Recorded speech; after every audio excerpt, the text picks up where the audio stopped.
Skateboard therapy to fight veteran suicide.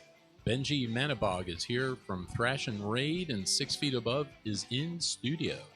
But first, American Shooter is the newest gun shop in San Diego and Gun Owners Radio's newest show sponsor.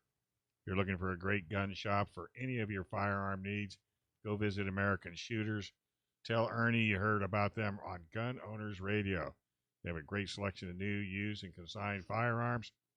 Put it in your calendar right now, January 15th, for the grand opening celebration at American Shooters, 1464 Graves Avenue, the Bradley exit in El Cajon. Okay, so last week we had a really fascinating interview with Angel Cortez, who we barely scratched the surface on his life. He was really, really fascinating. And we brought in a buddy of his, right, Benji? You guys are buds. Yeah, Angel's a really good friend of mine. Super stoked to know him. He's been a huge blessing in my life and my family's life. And your organization is Thrash-N-Raid? Correct. Talk about Thrash-N-Raid. What do you guys do? Yeah, so Thrash-N-Raid, we're a skateboarding organization. Our mission is to help people rise above their barriers using skateboarding. Skateboarding's done a tremendous amount of positive things in my life. Just growing up as a punk kid, just addicted to drugs and alcohol, skateboarding was one of the outlets that was actually positive. Vice, all the other terrible things I did. I was addicted to meth and cocaine early on as a kid, and really skateboarding kind of pulled me out of that, as well as meeting my recruiter.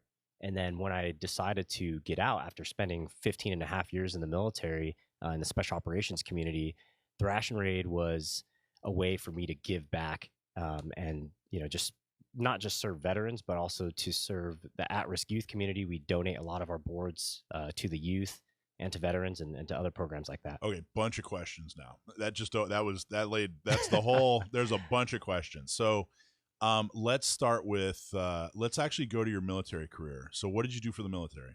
I was a Marine Special Operator. It's a Marine Raider or Critical Skills Operator with Marine Corps Forces Special Operations Command, MARSOC. How do you go from being addicted to meth and alcohol to enlisting in the Marine Corps? Yes, enlisting into the Marine Corps and going and successfully navigating MARSOC.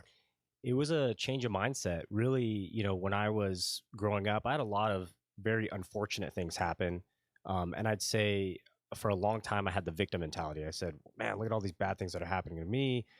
Things that, choices that my parents made, that other family members made. I was living with different family members growing up and really just not taking accountability of my choices. I was doing terrible in school.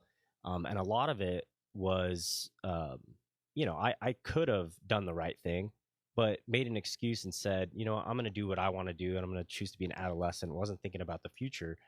And so it was kind of just out of nowhere. It was like a grace of God kind of thing. I was 18, going to continuation school because I got kicked out of normal high school. I had 9th grade credits as a 12th grader, and just going to this continuation school thinking I have no future. And I was living with my uncle who was addicted to meth at the time as well. And it was just something, I don't know what day, I can't pinpoint it, but I remember thinking, I got to do something with my life. And I remember walking into a recruiting office, getting turned down by the Navy first, and then walking out and the Marine Corps recruiter swooped me up. Why'd the Navy turn you down? I think it's because I walked in there weighing 119 pounds, looking like a meth addict kid. And they're like, you got to clean yourself up before, you join. But then the Marines said, we'll go ahead and clean you up for you. You know what? And it's a good thing they did. And I think that Marine Corps recruiter, whether he was just looking for another number to put through or not, he made such a huge impact on my life, because he said, hey, when you got to graduate high school first, so you're going to come in every single day after continuation school. You're going to do your homework here. We're going to get you set up. I'm going to get you a job. And he totally turned. Your Marine Corps recruiter did that? Yeah, he totally turned my life around. Do you keep in touch with that guy?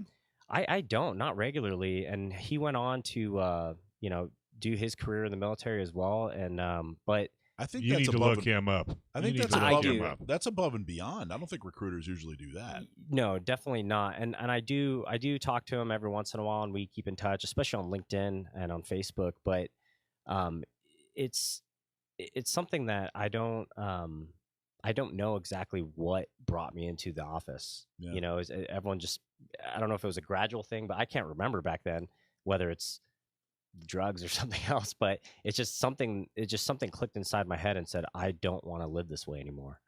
So in high school, I remember you in high school, not you specifically, you know, but you know, you listened to punk, right? Skateboard, Had a ducktail. a lot of, probably had crazy clothes and crazy hair, and you know, right? You were that, and blue and red hair, and blue and red hair. Yeah. Didn't like me because I liked metal, And you're chubby. you know, And you were chubby. Yeah. So you know, that's probably not. There probably weren't a lot of people like you in Marsoc. Well, actually, you'd be very surprised. We're a ragtag group of misfits, and I think there has to be a little bit of shadiness within all these people that work in special operations, because you work in a gray area where you're not just being told what to do, right? And I'm not saying the conventional forces just get told what to do and they follow orders, But they do.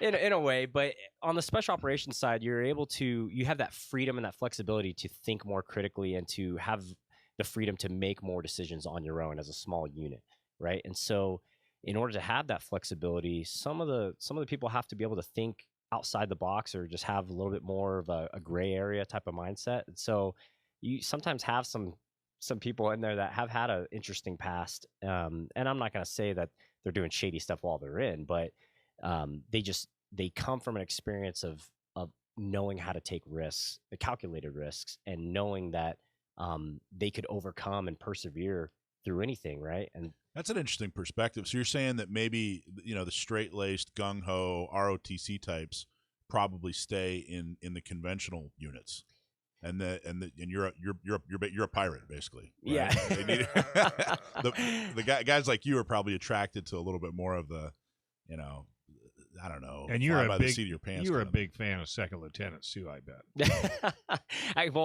Fortunately, there's no second lieutenants over at MARSOC. Yeah, right. Because you have to be a captain. You would never have a second lieutenant at MARSOC, I'm telling you. You got to be experienced to come over to MARSOC. We're one of the few branches that you can't just go right off the street into the special operations community. You have to serve a minimum of 4 years, and then you could join the special operations community. So what attracted you? How did you end up? And you don't end up in MARSOC. How did you go full force towards MARSOC? How did that happen? It was my after my third deployment, I was serving with a reconnaissance unit, and I just loved the camaraderie between those guys. And it was just, you could tell there's just a different caliber, a group of guys. You know, in the military, you have what we call the 10%, right? We have 10% of people that are studs, right? They're just absolute, just studs at what they do, physically, mentally, everything. And then you also have me and Jackson. Exactly. And then you have 10% that are just total dirtbags, and you're like, why are you here, right? And then you have the rest of the general population. Well, at MARSOC, it seems like the general population are all in that 10% stud category. They're just a bunch of just high performers, high caliber individuals, and I wanted to be around that. I wanted to be the highly trained, highly skilled type of operator around other people. Yeah, like but that. you didn't sign up for it. You had to qualify. Exactly. And then how many people washed out when you tried to get in? I mean, a ton. We go into this thing. You go to assessment and selection. There's several hundred people that do that. Out of selection, about 40 of us got selected. And then out of that, they make up a couple different selection classes, make up one individual training course, which is our 9-month-long pipeline. And out of that, half those people don't make it. So it's a very small percentage of us, and you have to volunteer for it, and you have to meet those qualifications. But a big portion of it is the mental aspect, being able to overcome and persevere and rise above barriers. And I think people with a hard past, like myself and even Angel Cortez, just have been through a lot of adversity and have that resilience that you need as a special operator. Well, and that mental part. So, you spent your teens, like you said, addicted, not interested in school. You turn things around, but next thing you know, it feels like you boom, now you're in this highly structured environment, even in the, they call it boot camp in the Marine Corps? Okay, recruit training. Yeah. Okay. So you're in recruit training, drill instructor, highly. I mean, there's no room for error. You know, they're not there. You don't. There's no excuses. They don't. Yeah. You know what I mean? They're not buying your BS. You got to perform. How do you? It must have been really difficult.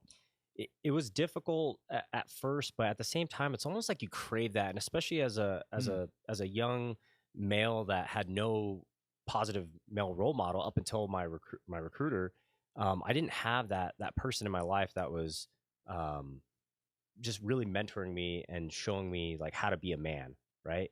And as a young male, you crave that, you know, whether you know it or not, or at least I did. The 1 week they shaved your head and threw you in, and then you went, this is what I'm looking for. Yeah. Because you didn't have anybody telling you what to do when you were a kid. You were footloose and fancy free, and you were mad at the world, and right? Yeah, and I think it was just being around just other guys that just wanted to, just like-minded, that just wanted to do something bigger than themselves. And that's why I joined right when Iraq was, had kicked off, and I wanted to just do something for my country and do something bigger than myself. So what did you do during your career? During your deployments? What kind of deployments were you on? So I did two deployments to Iraq. Also went and served some time in the Horn of Africa, combating piracy out there.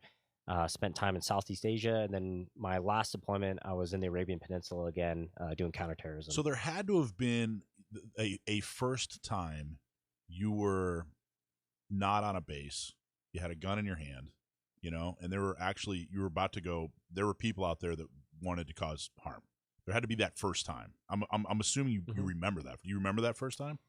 Yeah, and I'd say when you're put in that situation, the Marine Corps does a very good job at training Marines. And I'm not saying the other branches don't, but I'd say the Marine Corps really emphasizes on immediate action drills and knowing and understanding just muscle memory, right? So that with something were to happen, that it's not that only you're competent and able to do so, but the people around you are competent and able to do so.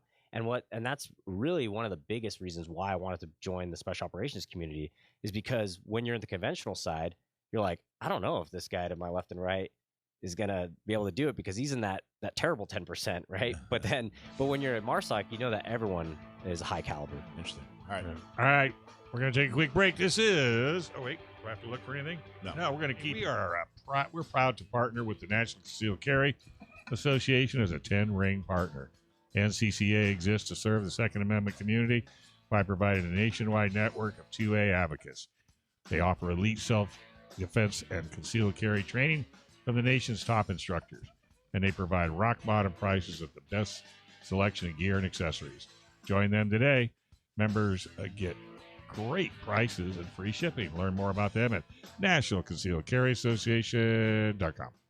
So, Benji, we're going to talk about your organization and everything, but I got to tell you, your personal story continues to fascinate me. So, I promise we're going to talk about your organization because it's extremely fascinating too. But I want to keep going. So, you're in the Marine Corps. Were you a good Marine, like right off the bat? When I decided to join the Marine Corps with my recruiter, I completely changed my mindset. So I said, if I'm going to go in and do this, I'm going to be the best possible Marine I could be. And I went from being that drug addicted adolescent punk kid to, graduating boot camp as the honor grad and with the highest physical fitness score out of everybody. And then every school I went to, I was either at the top of my class or at least, the top physical shape, or what we call the gung ho award. So someone that just demonstrated just team building type of skills and someone that you'd want to be around. So that's a broad term. You changed your mindset. What does that literally mean? What actually went on in your head? So what went on in my head and was, how did you make it go on in your head? You know what, that's the $1 million question, isn't it? Yeah, and it's really, I'd say it's just an act of God, because I cannot pinpoint exactly what it was. I mean, I just remember there were certain moments during my childhood. I remember, and my wife today, she was a friend back then that I remember. She wasn't my girlfriend at the time, but just a friend. And I remember she knows what it was like when I was getting off of meth, when I was trying to quit. And I remember being in my room, and it was her and another friend of mine. And my uncle just comes in real quick, hands me this paper towel that had a meth pipe wrapped in it. And it's like, oh, here, this is for you. And just leaves. And I just burst into tears, because here I was trying to make turn my life around, and I wanted it so bad. Yeah. And I couldn't. And so it was just, I think I just wanted something else. I didn't want to see my life go down this dark hole. And so I said, I'm going to take personal responsibility of everything and be self-accountable and really just be the exact opposite of who I was. And all my teachers growing up, I've had people tell my parents, my mom told me, they said that they would look her dead in the eye and they'd say, your son, Benjie, will never, ever amount to anything in life. That's nice. Isn't that nice? Yeah. I think I had those same teachers. Yeah. Yeah, me too, come to think of it. Do you keep in contact with them? No, You should. there's a few. Send yeah. them this interview. Yeah, there's a few. So, did you get pushback from your slacker friends when you were trying to change your life? You know, there's a few that were, but I still keep in contact with some that today are still consider some of my really good friends. My buddy Wyatt, we were in a band together. I was And gonna say, have you saved any of them? you know, I don't think I personally did, but they You all, influenced it. maybe to some, but some of them just some of them had harder stories than mine, and especially my buddy Wyatt. He changed his life around too, and he's just an amazing individual today as well. And it didn't take the military for that to happen. So there's hope for everybody, regardless of what situation Right. you're in. Doesn't matter what you did yesterday or today. It's who you're going to be tomorrow. Mhm. So you kind of alluded to it. I actually asked Angel the same question. Was there anything about your tough life growing up? You kind of said you did some criminal activity, and it wasn't just drugs. I mean, you sounded like you were a pretty rough kid. Yeah. Mostly a lot of shoplifting, and when it comes to shoplifting, it was mostly alcohol. So we'd steal from liquor stores and grocery stores. We'd walk in with a cart and literally just pretend we were shopping and fill the entire cart and then walk right out the door as if we belonged They're there. doing that today. Oh yeah. It's okay today. Yeah, exactly. Yeah. Now Well, now it's trendy. yeah, exactly. Yeah. We did So- it before the hashtags. So there wasn't a lot of violence. You weren't a violent, particularly. No, most of the violent stuff that we did was just fights with other, Yeah. other teams and stuff like that. I did end up having to go through like a 6-month program at my school because of some gang fight, but we weren't part of it. I just so happened to be in the wrong place at the wrong time. Right. So the military's paying you to pull a trigger. Mhm. You're out there in a war zone, and then you become, arguably one of the. You're in a unit that's one of the most elite in the world's ever seen. Frankly, did that hard upbringing, did it help? You know what I mean? Did it work for you in any way? Yeah, and I'd say it's just mainly just overcoming resilience and that stress inoculation. Like, especially even I'll go all the way back to boot camp. Like being yelled at Mhm. was not a big deal, and you could tell some people when they were getting yelled at first day boot camp, it's like they're freaking out. And I'm like, I've been yelled at my whole life and being called a piece of crap and all this other stuff. At least, Like- he like at home. least he hasn't hit you. Yeah, exactly. And so it's like, I'm it's not a big deal to me. And with MARSOC, it was just, as long as you're doing what you're supposed to be doing and you're around good guys, it's actually, you kind of almost like the stress, and you're like, I wish this would suck more, because it's fun. It's, you're getting paid to do things that people pay to do, right? Like shoot guns and Right. jump out of airplanes and all this stuff. It's stressful, but it's also fun. What was the most terrified you ever were? Well, I got in a parachuting accident back in 2013, 2014. Yeah. Me and the sniper on our team, it was a jump where it was nighttime jump and just very bad conditions, and our chutes collided as we were making our final approach. And when you're that low, it's pretty scary, because if your reserve opens up, you don't have much time for that thing to actually fully open and be fully inflated to slow you down. So when it happened, it just all seemed to happen so fast. But I remember I pulled the reserve and we hit the ground, and he broke his tib and fib, and I ended up just hurting my rotary cuff and my back pretty bad. But that was probably one of the scariest moments. And ever since then, jumping, it was always expected of us. We had to jump quarterly, we had to jump regularly. And it was like, after that moment, jumping out of a plane was not enjoyable. It was not jumping out of a plane was not enjoyable. That should be a T-shirt. Yeah. So what's crazy? I ask. I tend to ask. I think you might be the first MARSOC guy I've asked this question. But I asked SEALs and Green Berets that question, like, what was the most terrifying thing, and to my knowledge, I believe they're all combat veterans. Anyway, it's never what you think. They're all like training, or like, one guy, he was a SEAL and they were learning how to use the rebreathers, and he actually got caught under the bridge, the Coronado Bridge. Oh, yeah. And thought he was going to die. It's never a guy with a gun was pointing it at me and wanted to take my life. It's always like, well, there's this parachute thing, this scuba diving thing. It's because it seems I think like that's a testament to you guys, is what I'm saying. Well, a lot of it too is like when you're on deployment, you almost have the sense of like you're in control, right?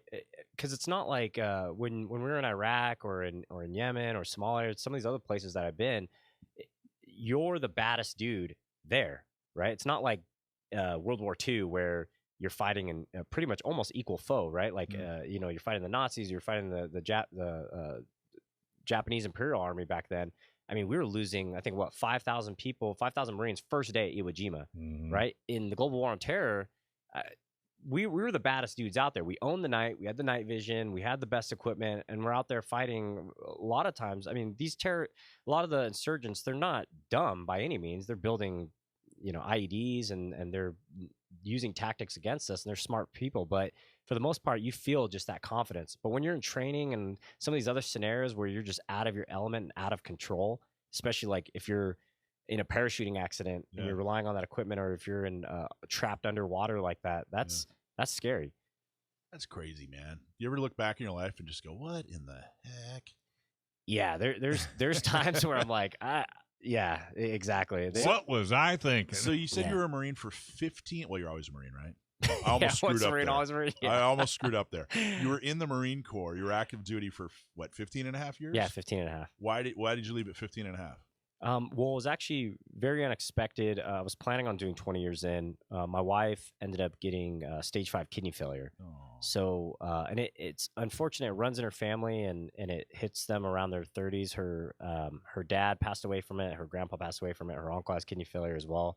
And so we're actually in need of a transplant right now too. So she's on the donor list. She's being seen at UCLA Medical Center right now. And that was kind of just that wake up call, like, oh my gosh, like I need to reprioritize everything in my life. I can't just be focused on the military. And I selfishly, I want to say selfishly, I've done so many unselfish things by joining the military and my time in service. But in a lot of ways, there was things like deployments and schools and things I went to during my time in the military that I didn't have to go on. And I have 4 kids also. We have 4 kids together. You have 4 kids? Yep. Holy cow. Yeah, my oldest, 13, a 10-year-old, 8-year-old, 3-year-old. And for especially my 13-year-old. You are in that 10% stud. Yeah. Man. Good for you. Yeah, well, she's the stud because she did all the stuff on her own while I was gone for most of my military career. I'd be home 2 months out of every year. And so she's stronger than most women I know, and I'm surprised that we're an anomaly too, because she stuck around with me after all that stress and everything I put her through. So well, now you're hanging with her. Yeah. What's her name? Larissa. Oh, good job, Larissa. If you're listening, fantastic. So you leave the Marine Corps. That had to be scary. Did you know what you were going to do, or what were your plans? Yeah, I thought I knew what I was going to do. I decided, I was like, well, I need that job security, right? I didn't think I was going to get retirement because I was cutting my career short. Yeah, actually, just pause for just a second. So you were a skater kid with multicolored hair, drinking and getting into fights. And now you got 4 kids, a wife, and you're worried about job security and thinking about your retirement. Yeah.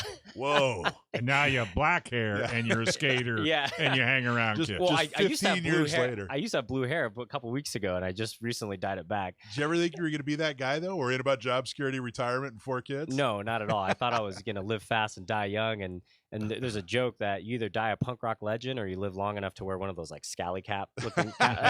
You always see at the punk rock shows. Yeah, I have one. Yeah, I bet. All right, so I'm sorry. So you were thinking about, hey, I need job security, I need retirement. So what happened? I was looking at some of the different 3-letter agencies. I was looking at law enforcement, border patrol, because I said, I carried a gun for a living for this long. Maybe I should get into something like that again. And border patrol was an awesome career choice because they do amazing things. And they have amazing benefits. And I had a lot of friends that go into border patrol, and they were telling me just how amazing their careers have been. So we're not done with you. We're actually we're cleared the last segment. We're going to hold you for another segment. Sounds good. That's how. Yeah. So. You're going to learn to skateboard? No, I brought one for him. I tried way back in the day. I should show you my skateboard. It's a 2x4 with a metal skate taken apart and screwed to both ends. I'd like to try my that. my skateboard would need to be like a flat bed, like a flat car, a train, a flat fender, car. Yeah, a fender off a 41 Buick. All right. Probably my turn, huh? Yeah. I keep forgetting to turn the page, but that's okay. We live in a state where your self-defense rights are under attack. Let us be your voice to help defend and restore the Second Amendment. Help spread the word about the fight. There's 2 easy things that you can do. 1, like and subscribe to the show on YouTube and your favorite podcast app. Leave a 5-star review on Apple Podcast. It also helps boost the show and puts a whole lot of people in front of more people that we need to have in front of us. So we're going to 86 stumping your nephew. Yeah, stump my nephew. He's going to take a week off. So gave him the day off again. That's right. He's going to start to get spoiled, so we can continue talking to Benjie. Yeah. So what did you do after you were talking about how you were looking at the Border Patrol? Yeah. So I was looking at Border Patrol, had actually went through the whole hiring process, got hired, had my class date set up. And it was during that whole time I was going through that process that some random Marine reached out to me and said, hey, there's this program at USC, this and this, and he's pushing it really hard. And I thought he worked for USC. I'm like, who is this guy, right? And turns out, he's just he was a student there, and he was just talking about how amazing their program was, and it was the Master's in Business program for veterans. And so I learned about this program, attended a class with him just to see it, and I was like, wow, this is amazing. So I held off on Border Patrol and said, let me go get my master's first. Let me go get my master's in business from well, USC. Just down at the store. Yeah, just hold on. Third shelf up to the left. Let's push the pause button. Yeah. Well, when did you graduate with? Do you have your master's? Yeah, so I have my master's from USC now, but I got my. When did you graduate? 2020. 2020. Okay, cool. Yeah, so I didn't have an actual graduation. We had the virtual graduation. The CEO of our company, her name's Wendy Hoffman. She was a year behind you at USC getting her master's. Oh, right on. Business. Yeah, awesome. Yeah, it's an amazing school, amazing program. They're super veteran friendly, and right now there's no other program like that in any other college or any other campus besides USC. So it's an amazing program, and I found out about the program, attended it, and when I remember talking to Lawrence, to that vet, I said, hey, is there something I could do for you? Because you helped me with this transition and coming into this. And he said, you know what you could do for me? If there's a veteran that needs help them also. Wow. And so it was just amazing. So where did you go from there? You have your MBA. Yeah. Where'd you go from there? So while I was at school, that program really emphasizes a lot on entrepreneurship. They teach people how to be great entrepreneurs and to help other companies, but they really focus on entrepreneurship and what veterans could do out there and creating their own things and making an impact. And so with me, I remember thinking, well, what do I want to do? I want to use my personal why to help other people, and that's to help illuminate the hearts of others so they may rise above barriers. That's my personal why, and I got that. You want to say that again? It's to illuminate the hearts of others so they may rise above barriers. Is that something you came up with, or tell me about that? I came up with that after going through this other program called the Honor Foundation, and it's a 16-week transition program for special operators. So as special operators are getting out, they have this opportunity to attend this program called the Honor Foundation. And it's unlike any other program that, DOD offers. Most people, when they get out, their transition class is like 3 or 4 days of like, here's how to write a resume, here's how to do an interview. Yeah. Now, here's how to buy a suit. Don't let the door hit your ass, right? And so for us, I had 16 weeks of prepping and understanding just how to talk about myself and share my story. And for most special operators and for most just anyone in the military, it's hard to just talk about yourself and talk about your career, because you just don't, right? And so I was able to go attend that program and then discover just a lot about myself and what drives me. And for me, it was just helping other people. And that's when you started Thrash-N-Raid? Correct. And tell us about Thrash-N-Raid. First off, is that the logo on your shirt? Yeah, so this is the logo. It's the MP5. Yeah. It's an MP5. Mhm. So that's a suppressed MP5. California legal. It's on the roster. Yeah. And it's it kind of vaguely looks Yeah, like an in and out. kind of color scheme. So that's the logo, the gun? Yeah, correct. Wow. Yeah, and you weren't worried about that? I was, but at the same time, I wanted to be myself for once. Just be able to do exactly what I wanted to do. Right be back creative, to the blue and red hair. you know. But the thing is, I wanted to combine both worlds, you know. And growing up in California, I loved in and out, and I loved just skateboarding. And then just from my military side, I learned how, you know, in the military, that was the first time I ever shot a weapon at all. And I fell in love with gun culture, and with also just that brotherhood in the veteran community, what that's all about as well. You shoot a lot? I do, but mostly for work. I also work with Defense Strategies Group with Angel, and we train different various clients on shooting and other survival techniques. Wow. So what's the website for Defense Strategy Group? Should be defensestrategiesgroup.com. defensestrategiesgroup.com. Cool. Correct. So Is training that the in one in Kearney Mesa, right next to the Studio Diner? Nope. No. No. Okay. Los Angeles based. Yeah, LA up kind of well, Orange County too, Yeah. right? Mhm. Real close to Orange County. Yeah. Okay, so what did Thrash-N-Raid do?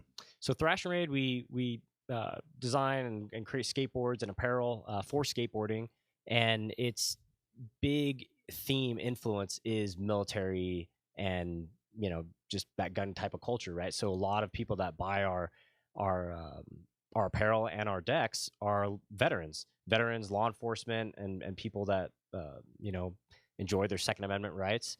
And we did get a ton of pushback by the skateboarding industry, because the skateboarding industry is very diverse, but in a lot of ways, guns were not something that's Chickens. right. It's What just, a bunch of chickens. Well, they talk big about graffiti and all their being rebels or whatever, but no, we're a little afraid if you're going to have a gun logo. You know, we had people reach out to us like early on, and I mean, I'm talking messages after messages on Instagram and stuff that said, "Stay out of the industry. Do not Really? Like, there's no place in the skateboarding industry for military, for veterans, for law enforcement, for guns, for none of that." And I was getting all this hate, but what that did for me, I can't wait to hear it. I was like, well, Here I'm we just gonna go. go. I'm even definitely going to do yeah, it. I'm Yeah, gonna good push- for you. yeah. And we grew so quickly. We've only been a company for a year and a half now, and we're almost 18,000 followers on Instagram. We've done a ton of in-person events. We do a lot for the community, and I think that's what helped us grow. All right, I got to figure out. We got to do something to promote you guys here in San Diego County Gun Owners and Orange County Gun Owners. I love that attitude. Yeah, thank you. That's awesome. That's So what happened when you went in and out? Did they say anything? No, actually, no, nothing. And Nothing we're- yet, huh? Yeah. you can't copyright a color. Yeah. So what else do you guys do with Thrash-N-Raid? Talk more about, because I think there's some you guys work on like the problem of veteran suicide. Yeah. So with veterans, we give back to a lot of just veteran groups and also at-risk youth groups. So a lot of the proceeds go towards giving decks to kids, and especially in at-risk youth type of Now, communities. when you say a deck, for people that are listening on radio, a deck is the actual base of a skateboard. Yeah, so it's the wooden Right. board that Without you actually the ride trucks. without the trucks, without all that. And so we give a lot of these decks away. This last was it Christmas, we held an event out in Prince Park in Oceanside, and we called it Princemas. And this is the second year that we've been involved with it. And we gave over 100 skateboards away to kids. Wow, that's awesome. Yeah. We're gonna get Action Jackson here into skateboarding. Oh yeah, He's worried. Tell him what you were worried about though. You don't want to break what? My neck or fracture anything. He doesn't want to break his neck. What advice do you have for 8-year-olds who don't want to break their neck or fracture anything? You know, it's just there's a fear and confidence scale, and it's just to ease into it. Just get comfortable riding around. If you just try to rush into it, And wear safety gear. Wear your exactly. elbow pads, your Wear your knee helmet. pads, your helmet. Well, Jackson goes shooting once a week. He shoot. What do you tell him what you shoot? What's your gun? I am currently shooting a Glock 9mm pistol. So maybe you could teach him a little how to be a better, shooter with a pistol, and he could maybe teach you how to Skateboard. I'd love that. That'd be awesome, right? Or maybe you guys could combine the two and come up with a new sport where you're shooting your Glock while riding a skateboard. Easy, Mike. You're going over the top. Going over the top. Yeah, Hey, you're that- going over the top. Yeah. Don't get him started. That's all. It'd be a new Olympic sport. Right? Yeah. That's a whole new biathlon. Yeah. Skateboarding and shooting. Yeah, right. Well, so that's awesome. So talk a little bit about what can we do to support Thrash-N-Raid? What are some of the what's something that's coming up? What direction are you guys going with Thrash-N-Raid? Yeah, so one of the things that we did last year, and especially it was during a time when not a lot of people were getting out of the house because of all the government lockdowns and everything else. And the skateboarding industry has been pretty good out here about saying, screw it. We're just going to host these events. We're going to get people together, keep them connected. And that's what we did. We hosted about 20 events last year. And our biggest one was Shred the Trend, which raises awareness on veteran suicide. And we're going to be doing that again in June. It'll be June 4th. And we don't have the exact location yet. We're hoping to do it at the one we did last year in Paula. But what that does is it raises funds for the nonprofit 6 Feet Above, which I'm a part of as well. What's 6 Feet Above? So 6 Feet Above is a 501c3 charitable organization that connects and supports veterans to skateboarding as a way to use it as a therapy to reduce stress and anxiety and symptoms of post-traumatic stress. Benjie, you're awesome, man. You and Angel, I'm so glad. Yeah, you know, it was our executive director for Orange County Gun Owners hooked us up with you guys. Steve Mills, you know Steve? Oh, yeah. Yeah, great guy. So glad he did. You guys are fascinating. I definitely want to continue to do more with you guys. I could seriously sit here and talk to you for about another 3 hours. But give your website so people can. Yeah, if you want to get a skateboard or apparel, it's Thrash-N-Raid.com, and that's Thrash-N-Raid.com. And then for donating to 6 Feet Above, we are 501c3, so it's tax deductible, and that's 6feetabove.org. And 6 is spelled out S-I-X, and then feet. Or, yeah. Yeah, that was easy for you to say. Do you and Angel ever get into it over who's better, Marsoc or? Oh, here we go. No, you know, Angel and I are great friends. I'm a better skater though. I beat him in skate. So. Thanks for watching this clip from Gun Owners Radio. You can watch us live every Sunday from 4 to 6 p.m. California time, right here on our YouTube channel. Or if you're in the San Diego area, you can listen to us on 1170 a.m. We're also available on your favorite podcast platform for free. Don't forget to like and subscribe so that you can help restore and protect the Second Amendment, not just in California, but across the country.